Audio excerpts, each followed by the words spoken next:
అంటే ఇక్కడ మనం ఒకటి ఆలోచిస్తే సార్, ఇప్పుడు ఫ్రీ పథకాల వల్ల అప్పులైతున్నాయని మీరు అంటున్నారు. ఒకవైపేమో కాంగ్రెస్ పార్టీ ఏదైతే ఆర్థికంగా వారిని మెరుగుపరుస్తున్నాం, గ్యాస్ అయితేనేమి, కరెంట్ అయితేనేమి, బస్ అయితేనేమి, హ్మ్. సో ఇవ్వడం వల్ల పేదలకి ఉపయోగపడుతుంది. ఒక ఆసరాలా ఉంటుందని చెప్తా ఉన్నారు మరి ఇవాళ వాళ్ళు. వరి కోతలొచ్చినాయి. హ్మ్. ఇంతవరకు కేంద్రాలు ఏర్పాటు చేయాల. హ్మ్. వడ్లు అమ్ముకోవడానికి ఇంక కేంద్రాలు సీసీ కేంద్రాలు ఏర్పాటు చేయాలి ఇంకా. అది ఏర్పాటు చేయాలి గదా! ఒక క్వింటాల్‌కు రూ. 500 ఎక్స్‌ట్రా ఇస్తాడు. రూ. 1000 హ్మ్. రైతు బంధు పథకాన్ని మొదలుపెట్టి పండించిన వాడి రైతనేవాడికి క్వింటాల్‌కి రూ. 1000 అదనంగి ఆడింకా కష్టపడి ఇంకెక్కువ సంపాదిస్తాడు. హ్మ్. ఇప్పుడు నాకు 6 ఎకరాలు ఉంది. 6 ఎకరాలకు నాకు కూడా రైతు బంధు వస్తుంది. కానీ ఈ సంవత్సరం నేనేమి ఏయల. దున్ని పెట్టినా. దున్నిపెట్టినా నాకున్న బిజీ కారణంగా వేయల. ఈసారి ఎయ్యాలి. దాన్ని ఒక డెవలప్ చేయాలన్న ఒక నేపథ్యంలో ఉన్నాను. కానీ తీరుబాటు లేని కారణంగా నాకు రైతు బంధు వచ్చింది. కానీ పంట పండించిన అంటే మార్కెట్‌లో అమ్మడానికి పోయినట్టు వాడికి వాడు ఫ్రీ. ఓ 10 క్వింటాల ఇవాళ పత్తి పండిస్తున్నారు. వానికి అదనంగా రూ. 500 బోనస్ ఇంకో 2 క్వింటాలు ఎక్కువ పండిస్తాడు. మార్కెట్ సౌకర్యం కల్పించి పండించిన రైతుకు లాభం జరుగుతది. డబ్బులన్నీ ఎటు పోతున్నాయి? ఇప్పుడు మొత్తం పడలేదు కదా సార్ రైతు బంధు.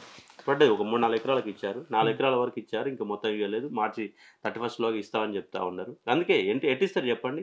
కోట్ల రూపాయలు యాడ తెచ్చుకొచ్చి ఇస్తారు? ఒకటి ఇవన్నీ ఉచిత పథకాల వైపు అడుగులు వేయకుండా ఇవ్వండి.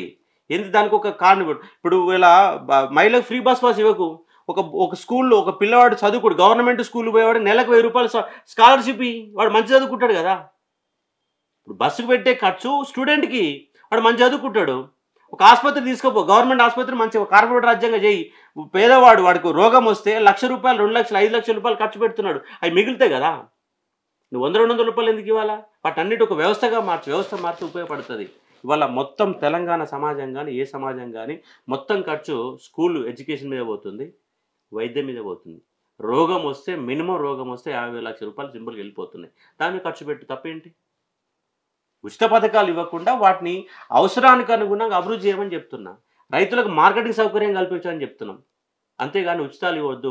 ఏది కూడా ఉచితంగా ఇవ్వద్దని చెప్తున్నాను నేను. ఎట్లా ఉంది సార్ మరి 100 రోజుల పాలన ప్రభుత్వం ఏర్పడిన తర్వాత? అంటే వీరు నిరుద్యోగులు అనుకున్నట్టే ఉందా? ఇప్పటివరకు మన నిరుద్యోగులకైతే తీవ్రమైన అన్యాయం జరిగింది 100 రోజుల కాలంలో. హ్మ్. మరి ముందు చేస్తారని చేయాలా? వాళ్ళేమంటున్నారంటే ఇయర్ క్యాలెండర్ ఇస్తామంటున్నారు. హ్మ్. ఇయర్ క్యాలెండర్ మరి ఎలాంటి ఉద్యోగాలు ఇస్తారో ఇంతవరకు ఆళ్ళకి ఇంకా సోయి లేదింకా.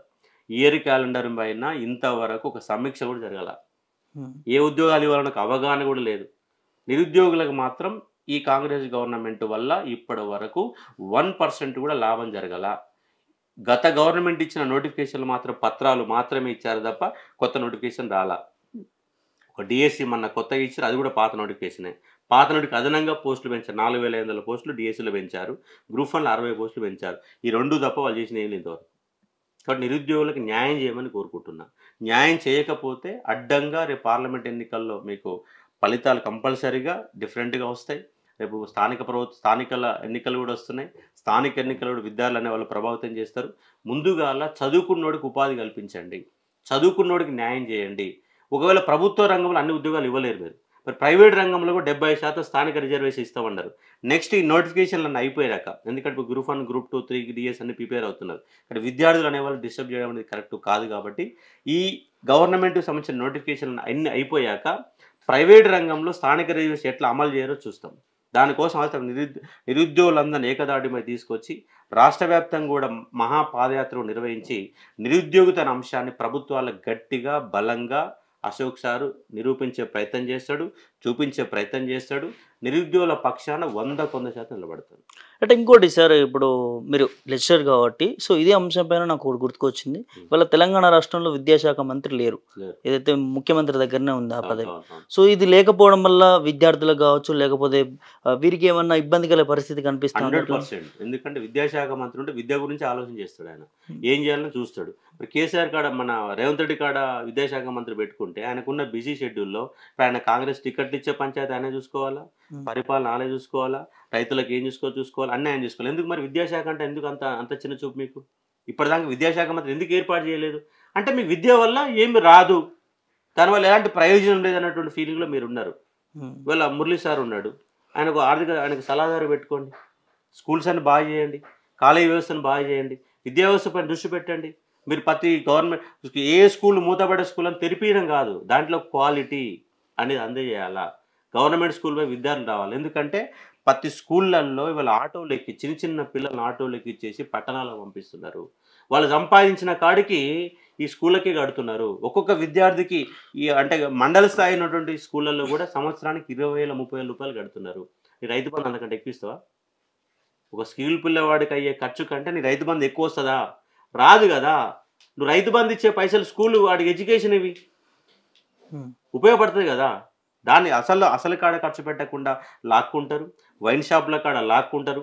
రాష్ట్రాన్ని తాగుబోతుల రాజ్యంగా మార్చిపడేస్తారు. మన తెలంగాణలో దేశంలోనే అత్యధిక వినియోగం అంటే మద్యం వినియోగం రాష్ట్రం ఏంటంటే తెలంగాణ రాష్ట్రం. మీరేం చేస్తున్నారు? మీరు కూడా ఎట్లాగా దాన్ని పిండుకోవాలి. అది ఒక కామధేనువుగా ఒక మద్యాన్ని ఒక కామధేనువుగా మార్చుకొని రాష్ట్ర బడ్జెట్లో 10 నుంచి 15% ఎక్కడికి నిధులు వస్తున్నాయంటే మద్యం మీద వస్తున్నాయి. ఇవాళ ప్రతి పల్లెలో గంజాయి దొరుకుతుంది. ఎక్కడిక్కడ గంజాయి దొరుకుతుంది. చిన్నపిల్లవాడు ఇంటర్మీడియట్ పాస్ అయిన వాడు బీరు లేపిన బీరు ఆపకుండా బీరు దాగి పడేస్తున్నాడు. ఎట్లండి ఈ వ్యవస్థ ఇట్లా పోతే ఎటు పోవాలా? ఈ సమాజం ఎటు పోవాలా? ఇక్కడ మేధావులు కూడా వాళ్ళు మూగబోతున్నారు. వాళ్ళ నోర్లన్నీ మూగబోయినాయి. మాట్లాడే వ్యవస్థ లేకుండా చేసిన గత గవర్నమెంట్. ఇక్కడ మేధావులారా మేల్కొండి. ఈ సమాజం కోసం ఎంతో కొంత మీరు సేవ చేసే అవకాశం ఉంది. మాట్లాడితే మీ మాట వింటారు. ఈ ప్రభుత్వాలకు కూడా గట్టిగా చెప్పే ప్రయత్నం చేయండి. మళ్ళీ ప్రజా సంఘాలు బలంగా మేధావి వర్గం బలంగా పనిచేస్తేనే ఈ రాష్ట్రాన్ని మనం బాగుపరచుకోగలుగుతాం. లేదంటే ప్రభుత్వాలు ఇలా చేస్తే వాళ్ళు ఓట్ల కోసం ఉచిత పథకాలు పెట్టి రాష్ట్రాన్ని దివాలా చేయడం తప్ప చేసేది ఏముండని అంశాన్ని గుర్తుపెట్టుకోవాలి. అటు ఓవరాల్గా ఎంపీ ఎలక్షన్లు వస్తున్నాయి, పార్లమెంట్ ఎలక్షన్లు. మరి దీంట్లో మీ పాత్ర ఎలా ఉండబోతుంది? ఇప్పుడు నిరుద్యోగుల పట్ల ఏదైతే అసెంబ్లీలో కొట్లాడారో, అసెంబ్లీ ఎన్నికల్లో కొట్లాడారో, ఇప్పుడు కూడా అదే విధంగా ఉంటుందా? మరి ఇప్పుడు ఎలా ఉండబోతుంది? ఇంకొక 15 రోజులు వెయిట్ చేస్తాం. ఇవాళ 23 తారీఖు, ఏప్రిల్ 5వ తారీఖు వరకు మేము చెప్పిన డిమాండ్లు కనుక నెరవేరకపోతే అశోక్ సార్ కంపల్సరీగా మీరు ఇచ్చిన హామీలు ఏంటి ఒక్కొక్క హామీని చూపిస్తూ ఒక్కొక్క హామీ మీరు ఏం చేశారు, ఏం చేయాలనుకున్నారు, ఇంతవరకు ఏం చేయలేని అంశాన్ని నిరుద్యోగ యువతకు కంప్లీట్గా కాంగ్రెస్ గవర్నమెంట్ ఏం చేస్తుందో స్పష్టంగా నేను వివరిస్తాను. అప్పుడు నిరుద్యోగులే అనుకుంటారు అంటే కాంగ్రెస్కి ఓటేయాలా వద్దా అనేది వాళ్ళే డిసైడ్ చేసుకుంటారు. అంటే వాళ్ళు డిసైడ్ చేసుకునే విధంగా వెయ్యాలా వద్దా అని డిసైడ్ చేసుకునే విధంగా అశోక్ సార్ మళ్ళీ విద్యార్థులందరి వైపు నిలబడి వాస్తవాలను వివరించే ప్రయత్నం చేస్తారు. మీ సిద్ధాంతం ఏంటి సార్ అసలు? అంటే నిరుద్యోగుల పట్ల కొట్లాడతారా లేకపోతే దేనికోసం చేస్తున్నారు ఇదంతా? నిరుద్యోగులకు న్యాయం జరగాల. ఇవాళ అక్షరాస్యత పరంగా రోజు రోజు పెరుగుతుంది. ఎవ్రీ ఇయర్ డిగ్రీ పట్టా పొందే వాళ్ళు చాలామంది తయారవుతున్నారు.